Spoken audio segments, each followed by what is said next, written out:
to the swift, nor to the strong,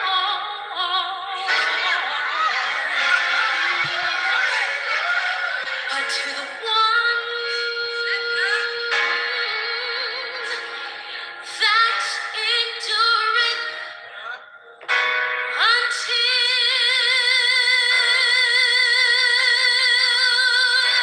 the end.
Praise the great I am. Praise the great I am, y'all. I'm looking for my copyright notice. You know I am. Anyway, I'm citing the Copyright Act of 1976.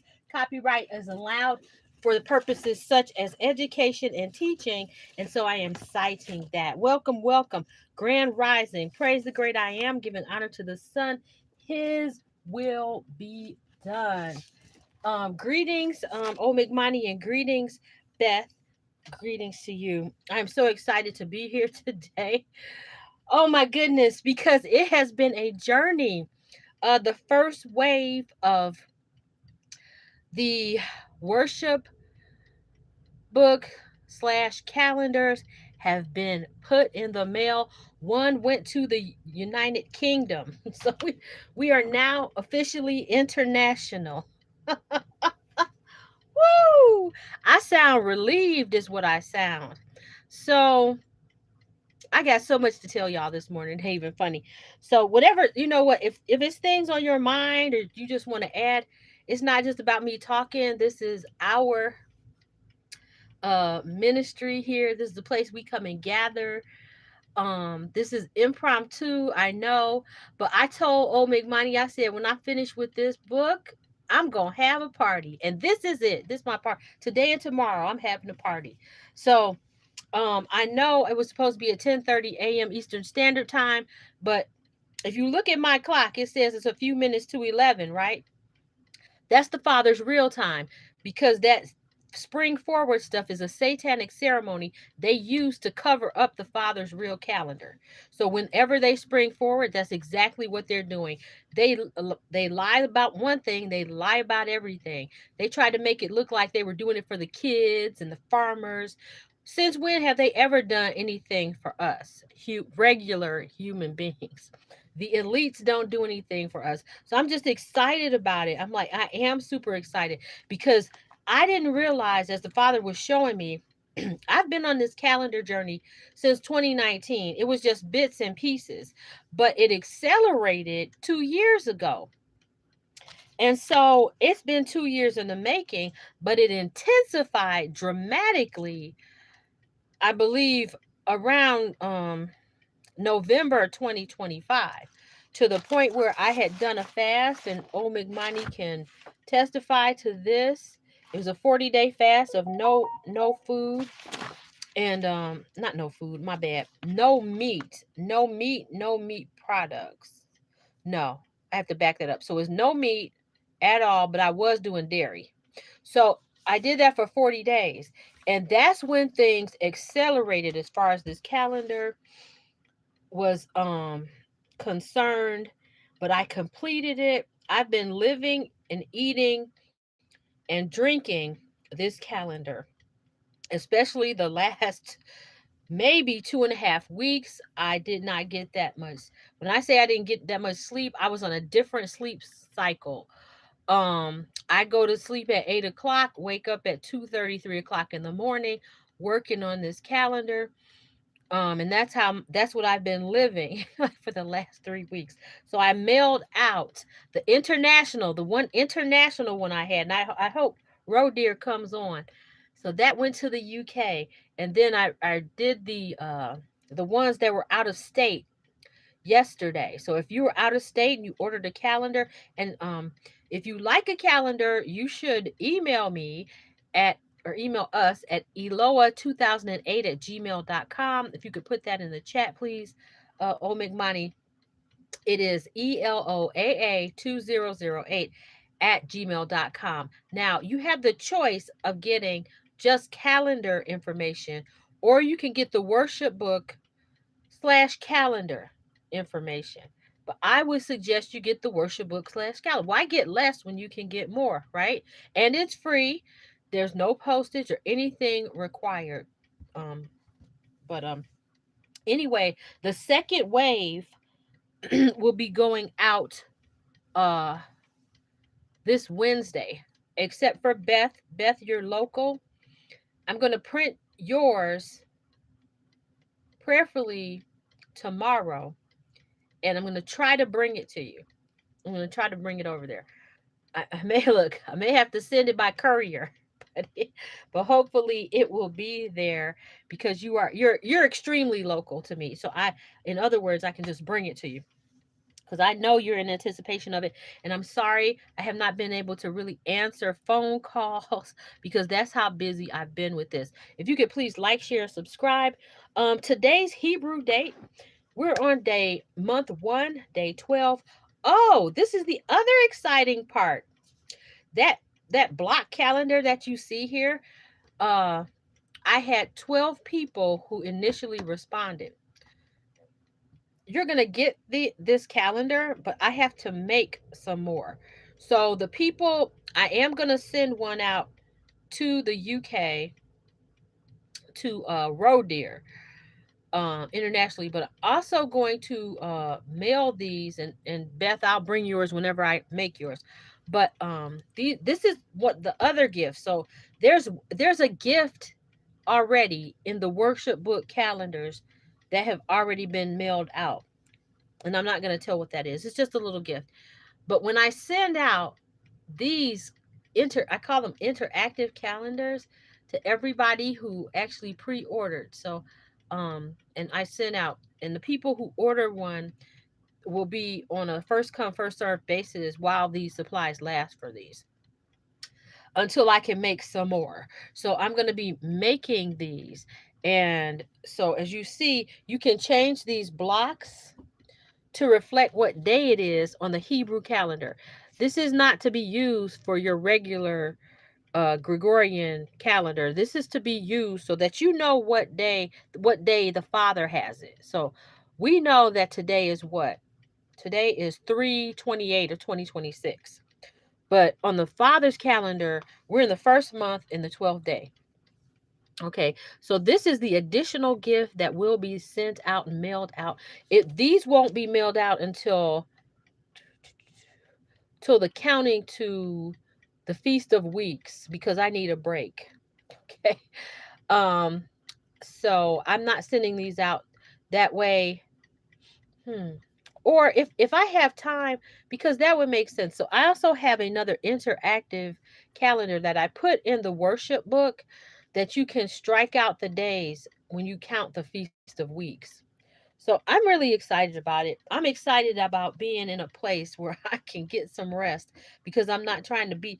I literally was working on these, both the international one. I made the post office like 15 minutes before it closed at 6 o'clock, and then the same thing yesterday.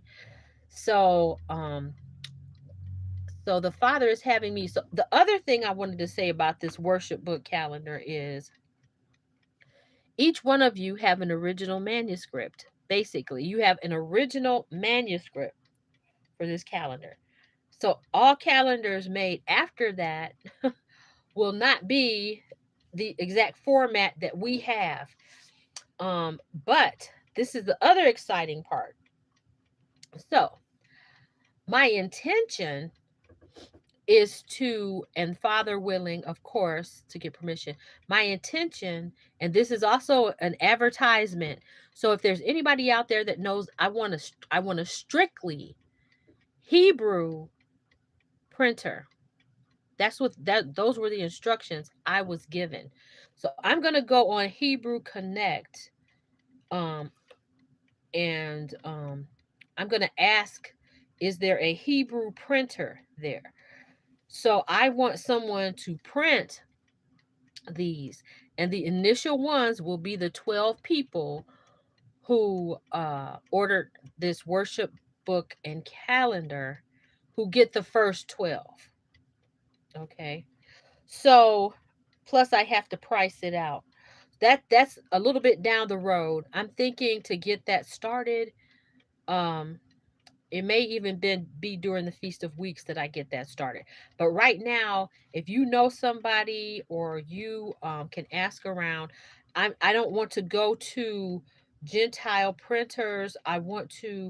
My instructions were to go to a Hebrew printer, someone who can print booklets, newspapers, newsletters, whatever, but a real printer.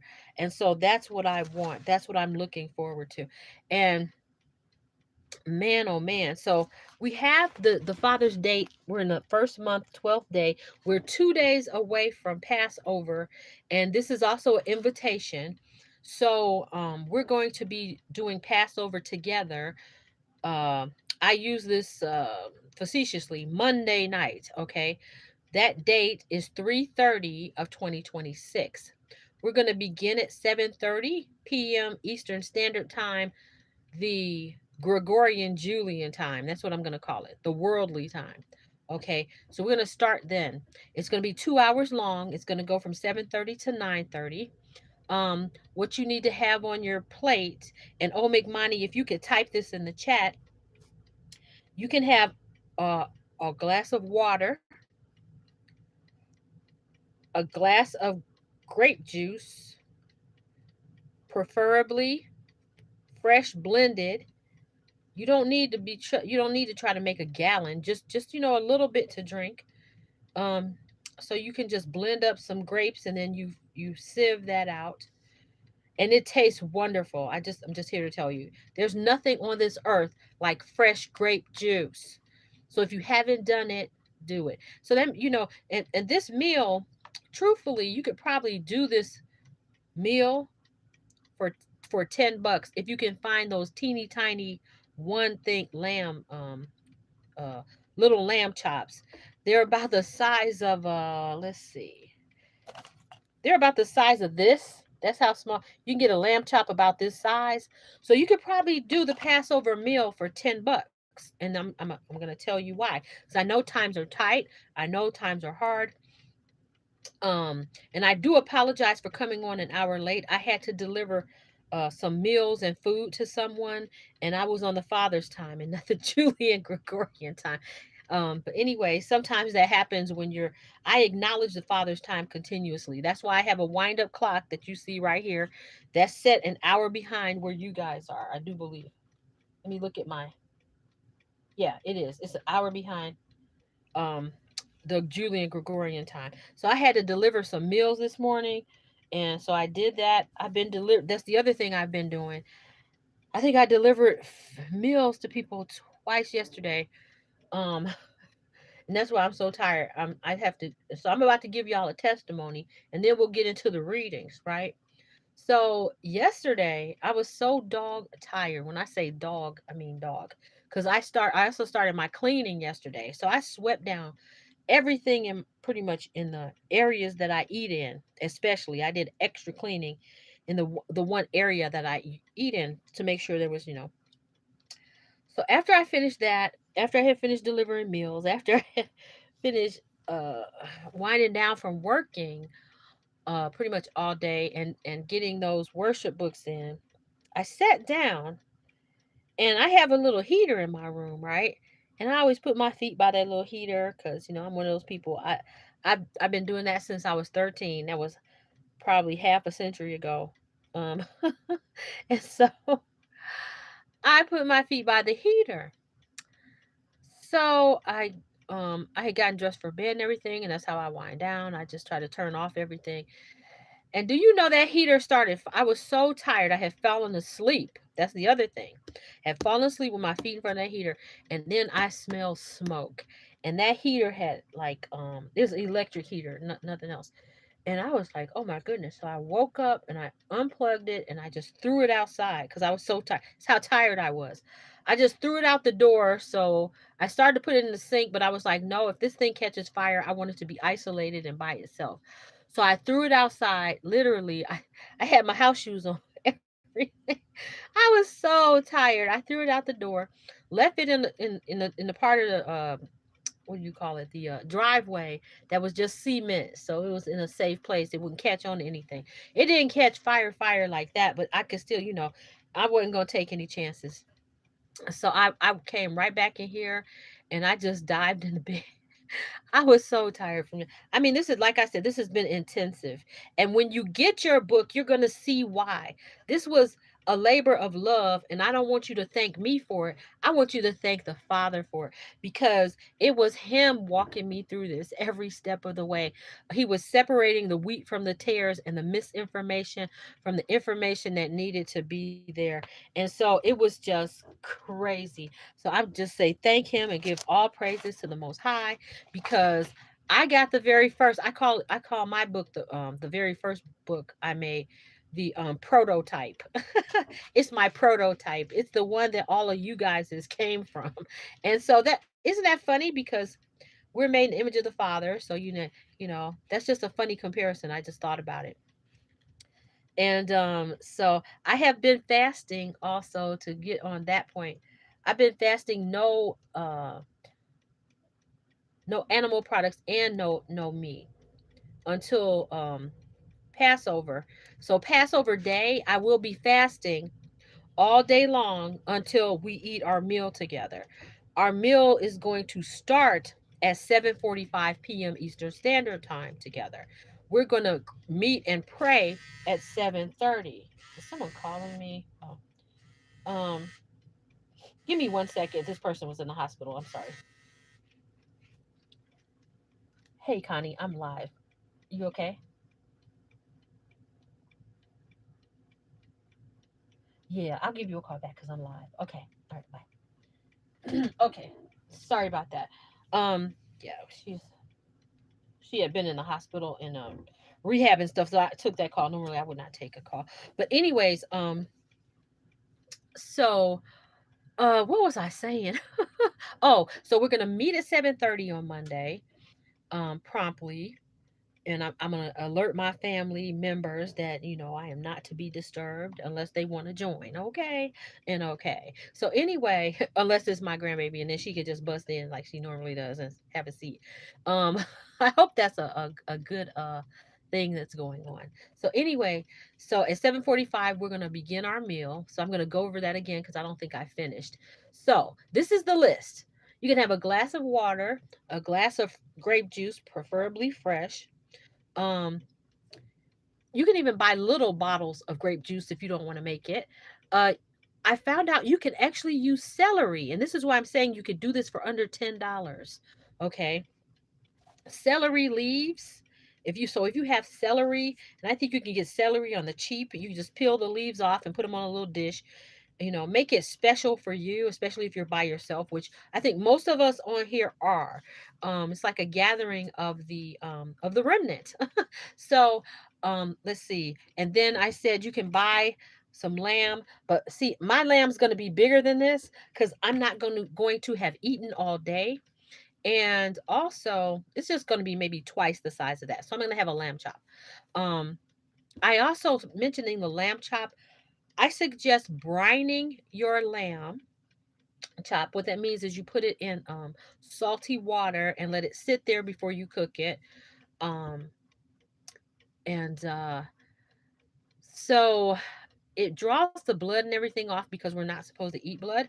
And the reason I stress doing that is because the way they don't ceremonially kill animals like they're supposed to, not just for them when they used to sacrifice, but for when you eat it. It's actually supposed to be done very humanely, where the blood and things like that come out of it. So that's one of the main reasons. And my grandma taught me that. She was like, she would brine her meat, and I noticed that her meat tastes so different. And at that time, just telling my age just a little bit here. Well, at least here where I am, we had this. It was just like a storefront, and you walk in, and they had chicken cages along the wall, and you go in there, and you pick out on adder days, what I call adder day, Saturday. You go in there, and she would pick out her chicken, and they take it in back, and they would um, prepare it for her, and they dress it, prepare it, dress it, put it in a wrap it in paper, and then you leave out. That chicken tastes so different, okay, than the stuff we have now. So going into the chat, let's see. Thank you so much. I know, Beth, didn't you make a comment in here? I thought you did, but anyway, oh, you just did. Okay, okay. So yes. So brining kills bacteria. You're correct, Omicmani. That's another thing of it. It kills bacteria, and it draws off that blood, because the Father tells us when we get into reading the scriptures, I think it may mention that, but it does mention it in the list I have. When I was going over, I was doing the invitation, the daily invitation for the scripture readings. So I actually do that to my meat. Also, I'm going to go here with it with two things. And this is kind of deviating just a tad.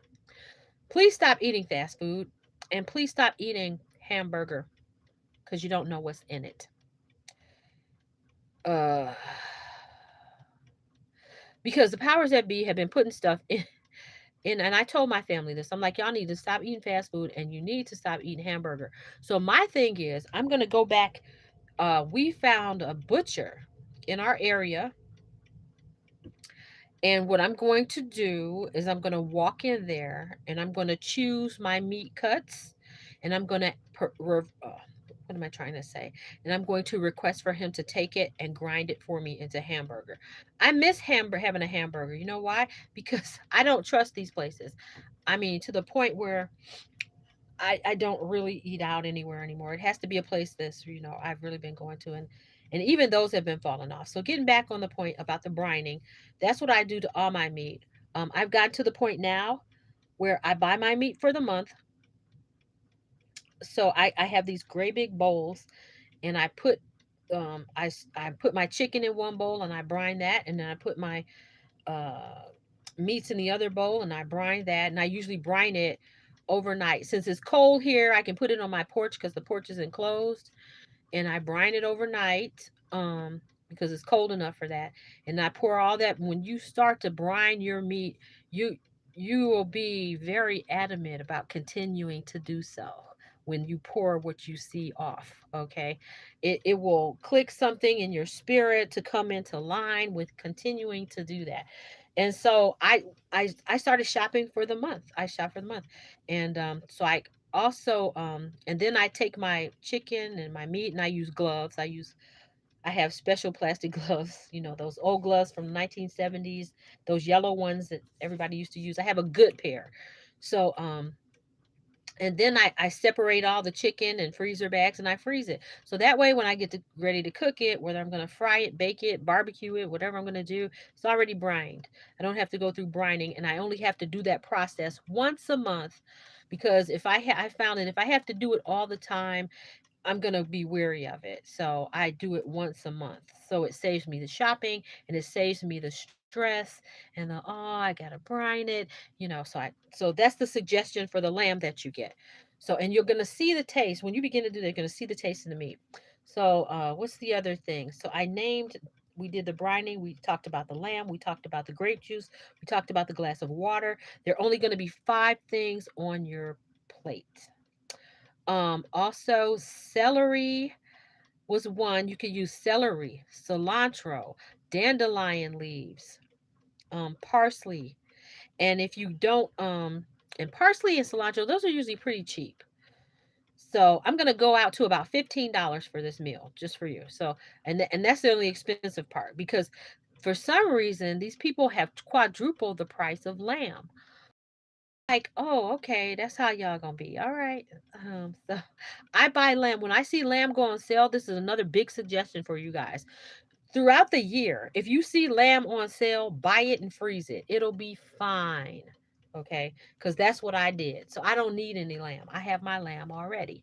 Um, And so I even bought, what was it?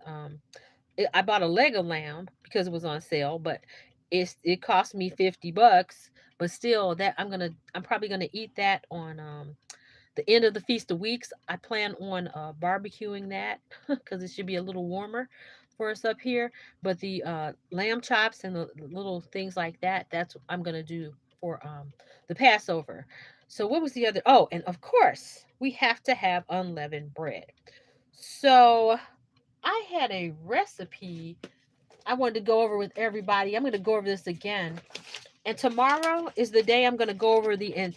Tomorrow I'm going to do another special live. So you get to hear my voice another day where I'm going to go over the whole worship book. We're just going to go through it real quick like a drill. Like this page says this page says that, this page says this. And that's why I shortened because Jubilee 6 is pretty long, but I'm reading Jubilee 6. So that's what we're going to do tomorrow at 10:30 a.m. Eastern Standard Time. Or if you can't catch it for whatever reason, then you can listen to the replay. Same thing applies here today. I always talk about the time, and I'm going to go pan in on the clock and why time is important. And this is what we're going to talk about because when you read Leviticus, I think it was 23, it tells you that you need to slaughter the lamb at a certain time of day. And I know I can't wait to get to a point where we have a group of us so big who are actually following the same calendar. We're spiritually in agreement so that the men can go do what they got to do with the lamb. And they have to do it at a certain time. So this is why I always talk about time. Always. They have to do it at a certain time because the Bible says so.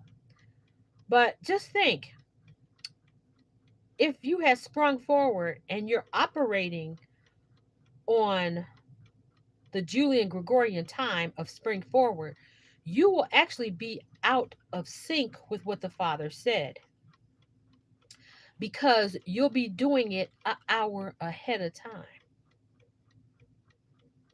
Does that make sense to everybody?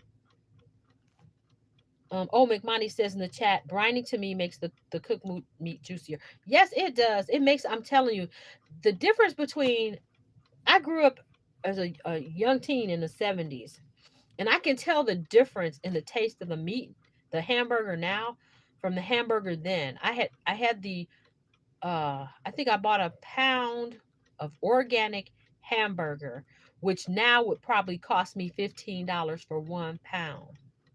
I went home, I cooked up that hamburger, and that's what, and it was not so long ago. Like it came in like what comes in the sausage.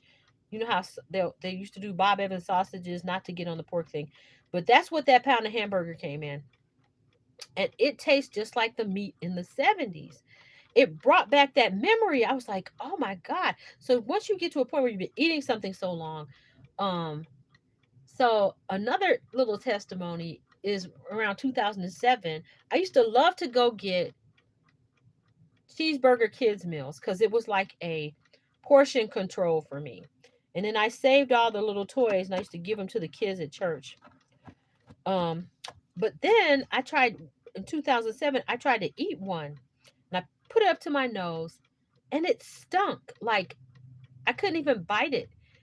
So intermittently, I went to different McDonald's. I went to different locations, different times a day. And after like the third or fourth time of attempting that, I was like, oh, this is in their system. This isn't like a fluke. And I just stopped eating it. And so that's for me to encourage you to stop eating it. Okay. Please, please stop eating all fast foods because they're terrible. And the I mean, the Father hasn't come out. Oh well, yes, the Father has because He had them admit it. They have admitted to putting certain things in it that are in line with cannibalism. That's all I'm gonna say. So please stop eating that stuff. These people are not our friends. Remember when your mom could pick out people who really wasn't your friend. So you might have brought a friend home, Or you remember that boyfriend that you might have brought home, and they're like, "Oh, this is my," and your mom and dad were like, "No, I don't think so." Or these people are not our friends, and they've proven it to us time and time again. And that's why the Father says, "Come out of her, my people," because these people are just dastardly. They're evil. I mean, it took me a while to really realize how much these people hated us. But I remember when I had bought my house back in 1997, and the Holy Spirit stopped me, because at that time I was doing a little bit of clubbing, and going out to clubs and stuff like that. And the Holy Spirit stopped me, and the Father was like, "Do you know how much Satan hates you?" I mean, that's what when the Holy Spirit stops you in your tracks about certain things, you can't do nothing but stand there. It's like it's the Father is the ultimate parent. And he was like, you know how much he hates you? And basically how the Father put it, he didn't say, the words didn't come to me like that, is Satan hates our guts, literally. And the Father was like, "So why are you continuing to go to these places?" And I was obviously a lot younger. Okay. But he was like, and this is before I even started Eloa. So he was like, "Why do you continue to go to these places?" He was like, "Do you know how much Satan hates your guts?" Basically, that's the feeling I got. And I actually had to stop. It was a bright, sunny day. I was, joyful probably of the weekend, because I remember I had on summer apparel. He was like, I think I was probably working in my garden or getting ready to go somewhere or something like that. And I was walking down the pathway to the car. He was like, he just stopped me right there. Like, "Do you know how much Satan hates your guts?" And so let's carry that forward to Satan sins. He can even come personally. And I think it was one time I met Satan, actual, maybe two, embodied in somebody. And one of those times was when I was at a club. And I thought about that the other day, because it was this guy, and I was passing by him, right? He was sitting off in the cut. And he stopped me, and he was like, let me see if I can put together what he said. He said, "Do you know that Aramaic is going to be the number one language in the world?" And he was like, "I just want you to know that." And it was like, it wasn't the what he said or the way he said it, but I knew it was something wrong with him. Okay, that's the only thing I could say. He wasn't violent. He wasn't screaming. He wasn't, a ranting lunatic. He was just sitting off in the cut. And and he was sitting in like a dark corner. That was the other thing. And so I was like, it made me think, and I like never forgot that. And it was around probably a little bit before the Father stopped me that sunny day on my sidewalk and was like, "Don't you know that Satan hates your guts?" And the other time, to give a testimony, and remember, this is sort of like my party for finishing this worship book slash calendar. The other time, and I told you guys I was a teller, but I was in banking. I was not only a teller, but I kind of worked my way through the ranks as a regional trainer, an assistant manager. But this particular day, the reason I mentioned that is I had to be a teller because somebody called off, and I was working next to the office opening, and this man came in I had never seen before. And then I'm gonna tell you an angel story too, history. So a man came in I never seen before. I waited on him. I couldn't tell you what his name was, but when I looked up at him, we're trained to greet people. Nothing like customer service today. Oh my God. Customer service doesn't exist today. But anyway, I went through the little spiel or whatever, and I looked up. I instantly knew he was evil. It was almost like he could speak telepathically to me. And he acknowledged to me he was evil. And in my spirit, I was like, well, cool, let me hurry up and get you out of here. That was what I said to myself. And I was like, wow. It's, some things the Father will show you.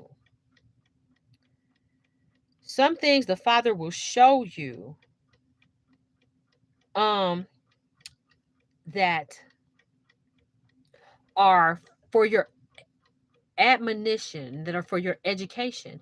And he kind of fit the profile of what they try to make Satan look like. Not red. I'm not talking about the red devil with the tail, all that kind of stuff. But he had very sharp features. He was dressed in a business attire. He was very well manicured. But whoever this person was, he was either very top, what you want to consider a top demonic force, because you could tell he was very, how can I put it, upper echelon. This person was very upper echelon. He didn't say anything out towards to me verbally, but I knew he was evil, and he knew I knew he was evil. And he basically introduced himself in a non-verbal way, and he went on about his business after I took care of whatever it was he needed to take care of.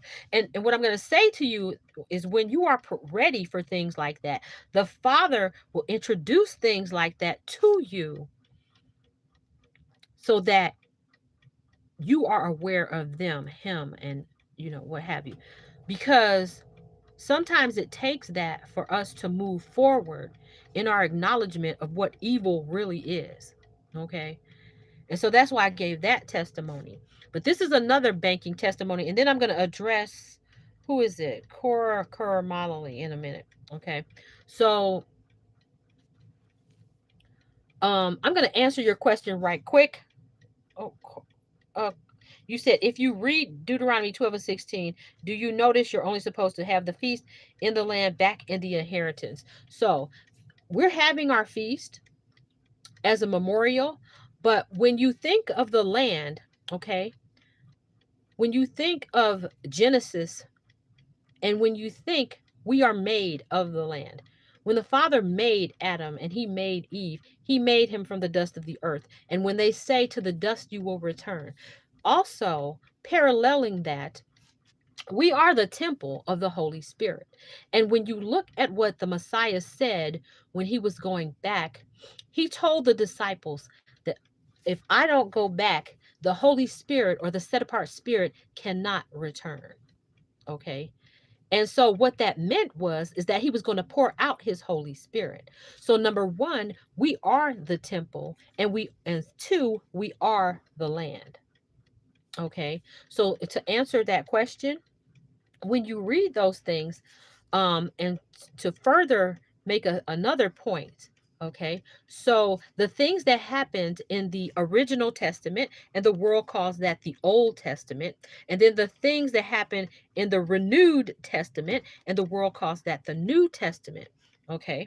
So the things in the original testament are types and shadows of what is to come in the New Testament. And so that's why we are the temple of the Holy Spirit. We have to have the Holy set apart spirit residing in us, even to be able to be accepted into the kingdom. We can only be accepted. You know the quote that says, it says, I am the truth and the life. No one can come to the Father except by me. So if we're not, we are the temple, okay? That spirit that he talked about coming back when he left is the set apart spirit that resides in us.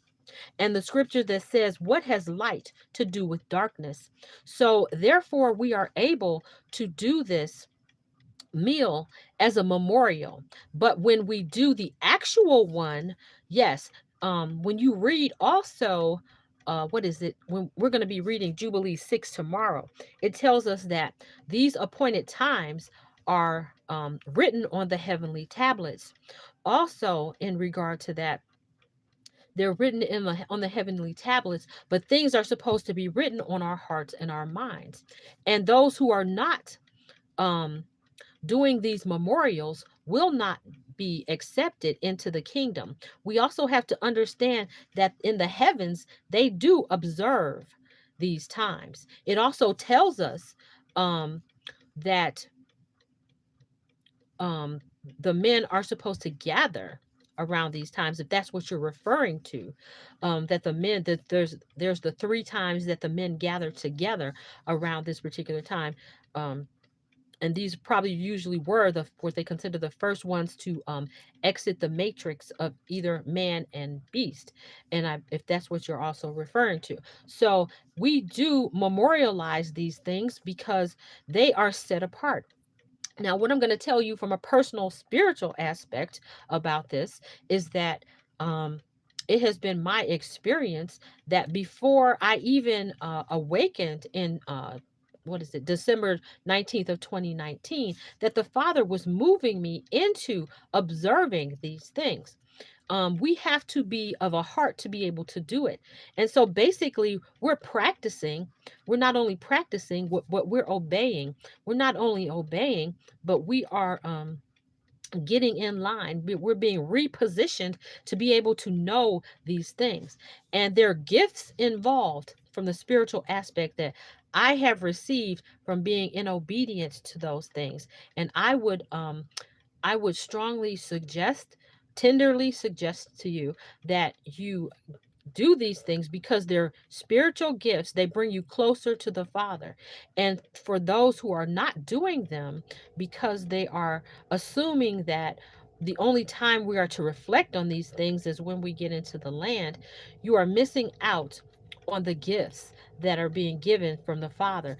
The the gifts of knowing his word, his will, and his way, and experiencing these things, they also fortify us to be able to continue on in the world that we live in. It gives you something to look forward to um, at all times. When truthfully, I don't even want to leave out of when we these seasons, these especially these two seasons, I call them seasons because they last so long.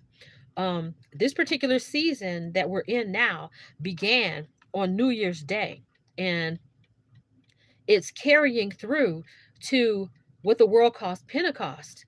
And I believe that this season contains 70 days. It's 70 days of gathering in closer to the Father, and you're going to feel it, you're going to know it. It's something about it that you can't, that the world cannot offer us. It's a time for us to separate, reflect, renew, um revive, and to step out of the world. And old McMoney could tell you, every time I get close to the end of it, I don't want to end. I don't want to go back into the world, so to speak. So there are gifts here that are um, unattainable. Uh, you can't pay for them. They're spiritual. That I wouldn't miss out on it.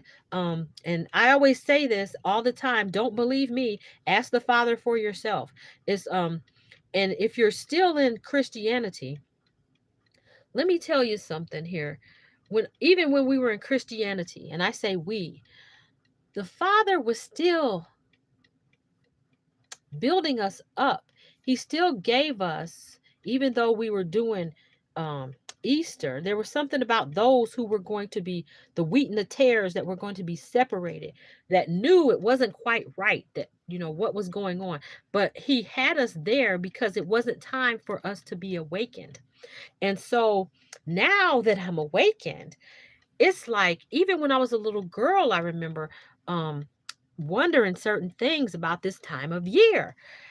It's just, I would just say I can't really describe it to you. I would tell you to go take it to the Father in prayer and fasting. Because I can't share with you my experiences only verbally. It's nothing like you want your own relationship with the Father. He has gifts that are just for you that has nothing to do with me. And so you want those gifts. You want to be in line. I'm not sure if it's a situation of misinterpretation of those things, but this is what the set apart spirit has told me. And so this is what I teach and I admonish. But at the end of the day, you have to know these things for yourself, in your heart, in your own mind, and you have to know that the Father gave them to you. I cannot do that for you. I can't do that for anyone. I can't do that for my own children. And if I could, I would, but I can't. So I hope that answers the question. And I'm going to get back to my testimony right quick. So I was giving out, this is a second testimony about the bank. So there was a time I was catching it.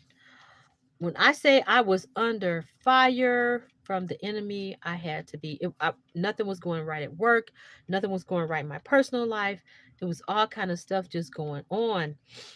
And at that time, I was what they call a personal banker. I was one of the people who sat at the desk. And I was sitting at the desk and I was just like down and out. And this customer comes in and I took care of all his stuff.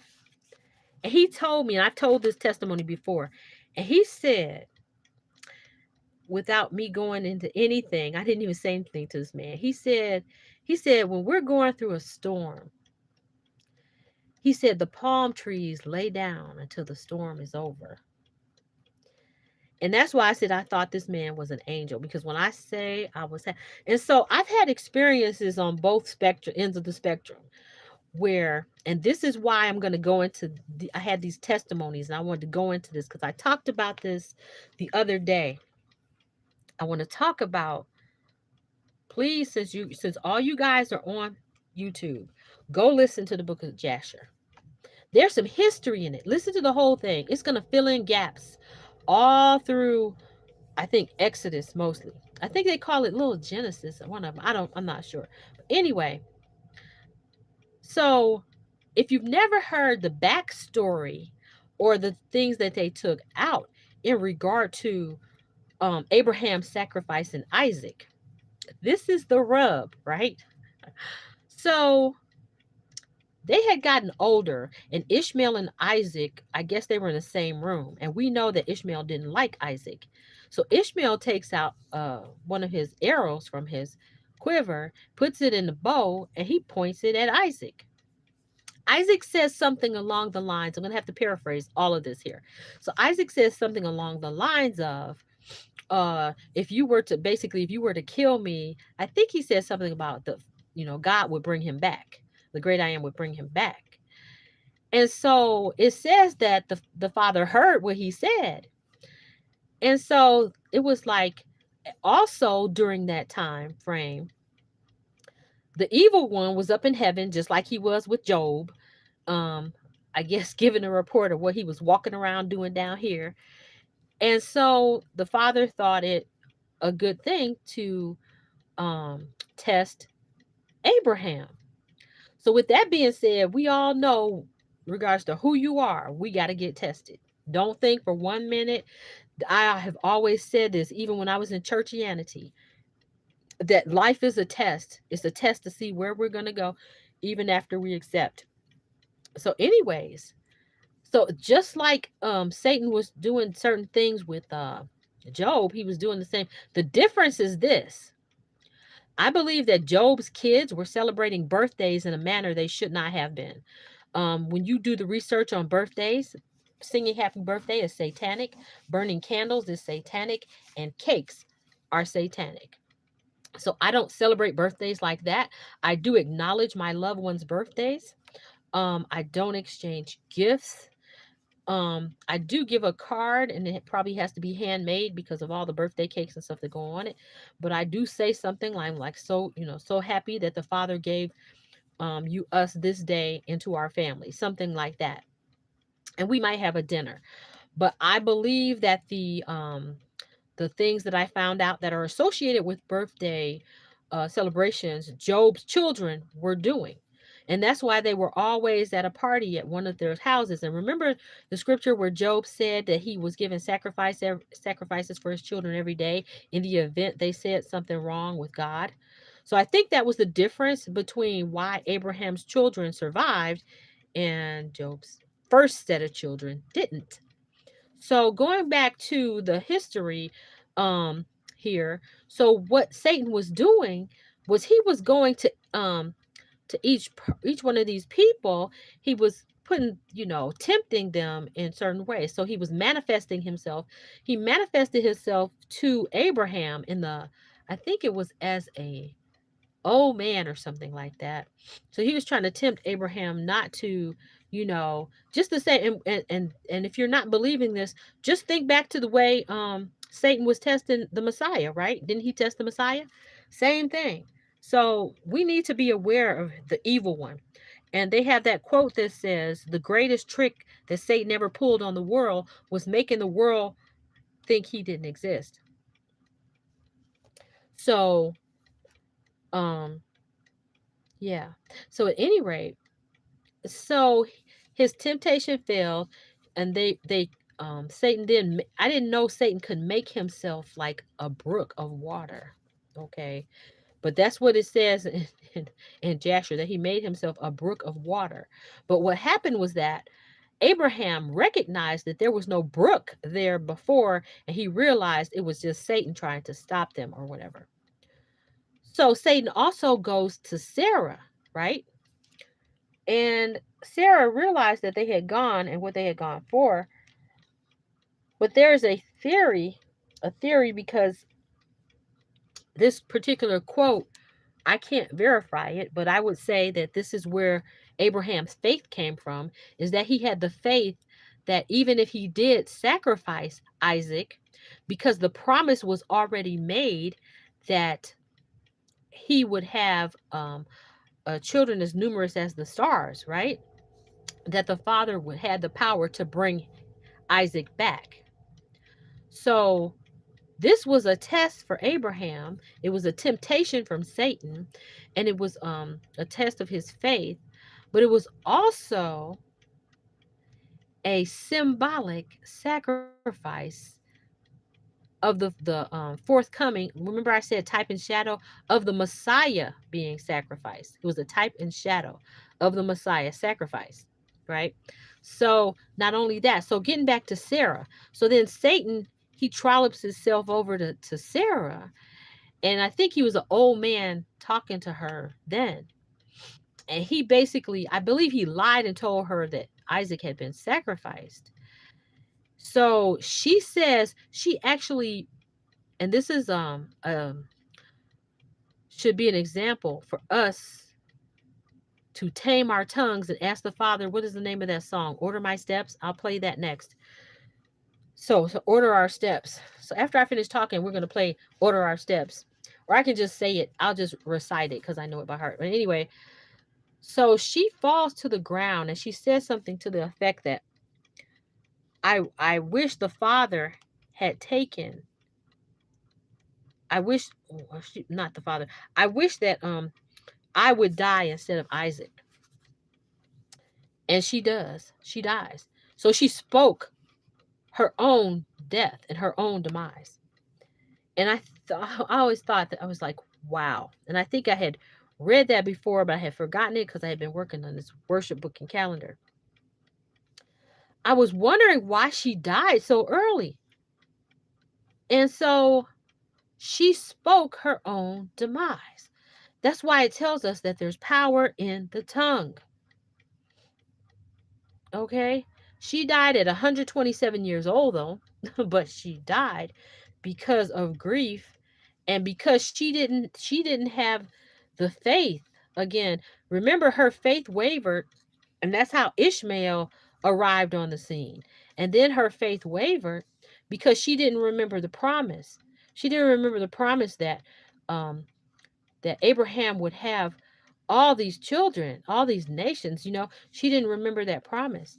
So that comes to, I'm going to give you another personal testimony about that exact same thing. And it's going to be very brief. But Satan did the same thing to me. He used the medical system to do it. And I didn't realize till after this that's what happened. Okay? And again, I'm going to repeat that there's power in the tongue. So we need to practice more and more. Where I said, oh, that was the thing. The word fear. Satan used fear, and fear is false evidence appearing real, and that came out of churchianity, but it's very much, in fact, very usable, very applicable to today and for the rest of our lives. Is that Satan uses fear, and fear is false evidence appearing real. And here is my testimony. And so I was going for my annual mammogram, right? And so they flagged, first of all, they flagged my mammogram and then freaked me out, making me think I had breast cancer. Okay. This was years ago. And what year would this even have been? Oh, I don't know. And I had just finished being, oh yeah, I had just finished being sick from actually them thinking I had cancer before. And I was actually, and I did not. Praise the Father. So I go get my mammogram. They're freaking me out. I'm like on the phone crying to my sister down in Virginia. I'm like, crying and to my friends. And it's like, so, and this is actually when I was still in churchianity because it was over Thanksgiving weekend. And right before Thanksgiving weekend, so my whole weekend was jacked up because it happened that Wednesday. Thanksgiving was the next day. And so then come to find out, I get to go back for my second one, and they're like, "Oh, sorry." Okay. Oh, sorry. But anyway, but that's what I'm talking about right there. Those types of things. False evidence. They gave me false evidence appearing real. And they told me that I just had dense breast tissue, whatever that means. Okay.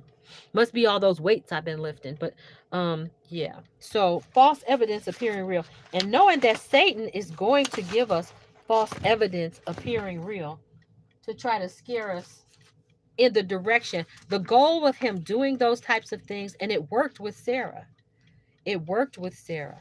Something else I wanted to say about Ishmael, when you listen to that fills in some gaps, is that wasn't, I don't think that was the first time he was trying to kill Isaac. So it makes me wonder, about him altogether. Like, oh, and some other things to fill in. So Hagar, not only was Hagar Egyptian, but Hagar was the daughter of a concubine of Pharaoh. So she was so that jealousy aspect of her situation. So that's why I said I'm very excited if you would just YouTube, you could just listen to it or what have you. But yeah, so she was a daughter of Pharaoh, and it tells you that how she came to be uh in their house. It wasn't just a little situation where, once it was found out that Sarai was Abram's wife, he gave her as a gift, and she was just like a slave like that. She was a daughter of Pharaoh. So Ishmael is the grandson of Pharaoh. So that should tell you a lot, right? So again, what I'm really stressing here is that Satan, number one, he gets to roam this world. He says he's a roaring lion roaming around, seeing who he can devour. If I can say that correctly, he roams this earth to see who he can devour. And if we just look around, there's a whole lot of people whom he's devoured. Um, and a lot of these demons and devils, they're inhabiting people, because the veil has been lifted, I believe, where evil, the more sin that happens on the world, the more evil is allowed on the world. And so that's just my belief right there. Okay, I think we finished the whole list. I was trying to find the recipe, not the recipe, but it was like a printed, I might just have to give it to you guys later. But it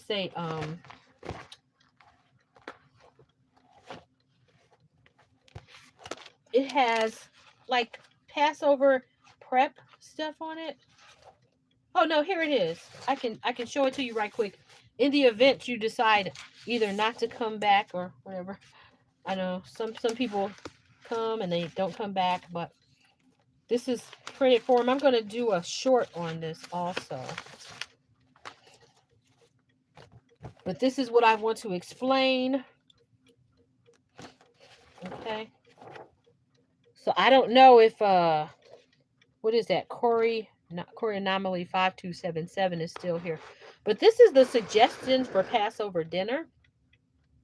The only items that should be eaten during the actual Passover ceremony are as follows: roasted lamb only, plain water, grape juice, fresh if possible, bitter herbs. Oh, I have the list here: lettuce, romaine, endive, horseradish, I don't know what irrigum is, but anyway, Creticum, meli, melilot, sow thistle, dandelion greens, watercress, radicchio, green onion. Oh, that's the other inexpensive one.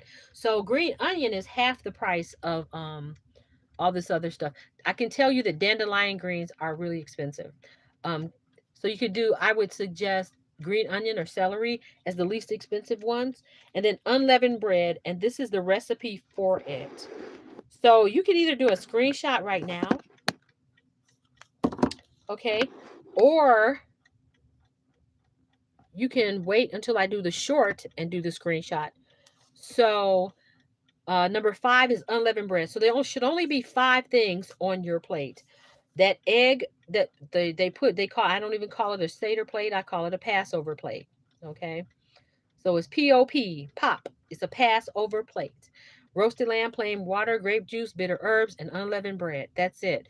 Um, let's see. All the other stuff, that's things that were added by the Kabbalist. Put it that way. Anyway, so unleavened bread recipe.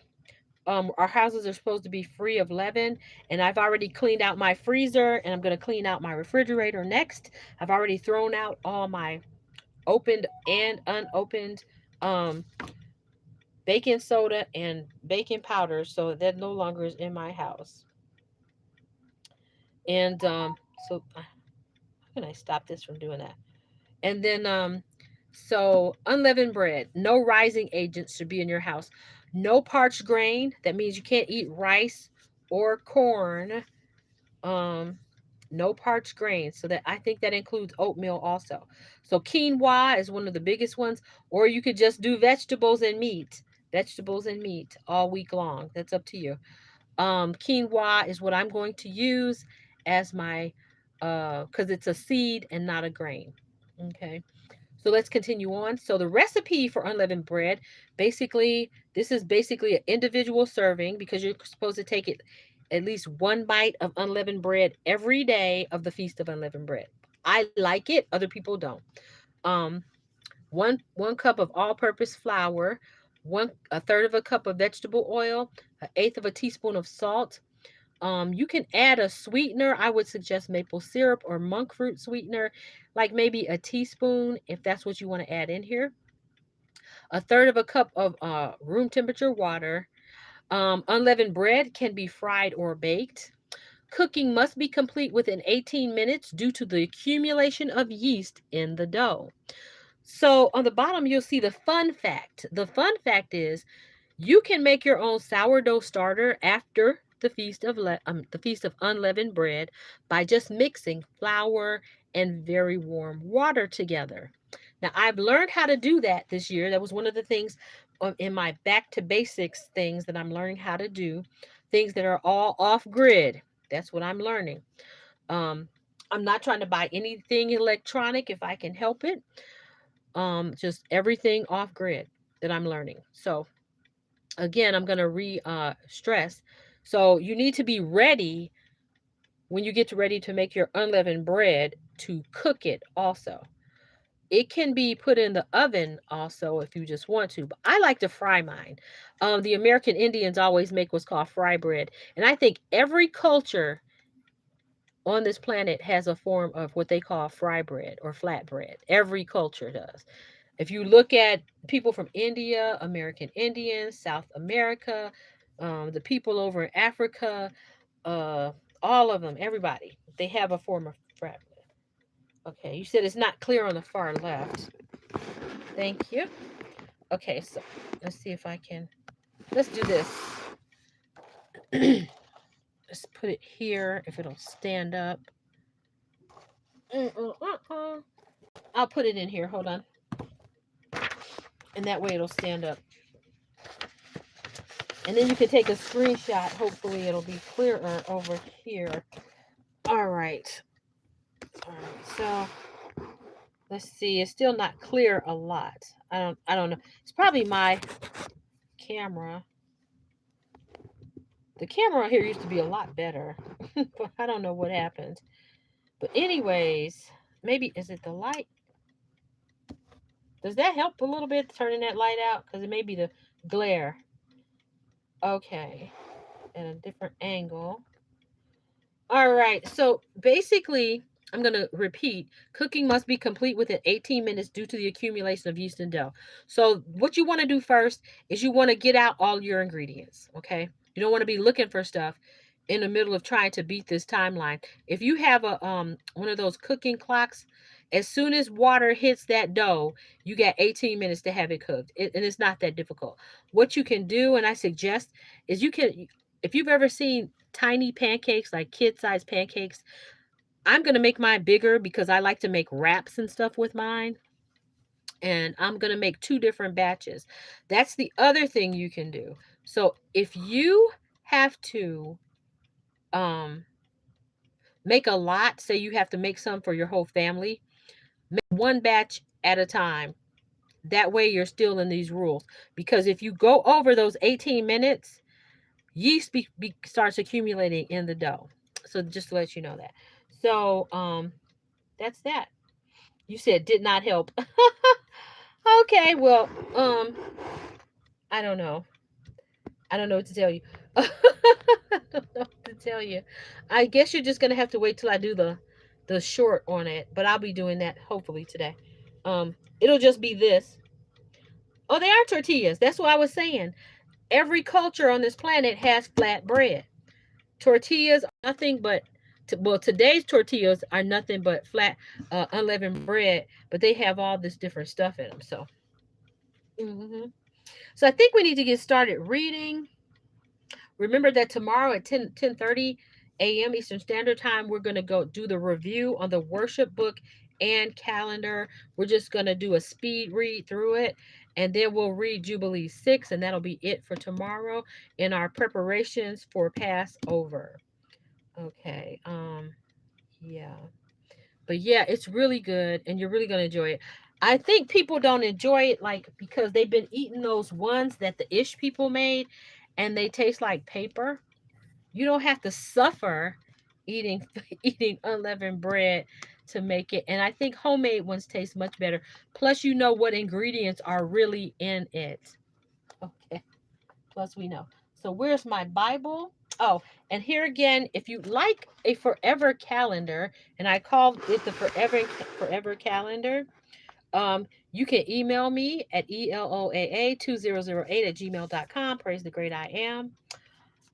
And let me know whether you just want the calendar or whether you want the worship book.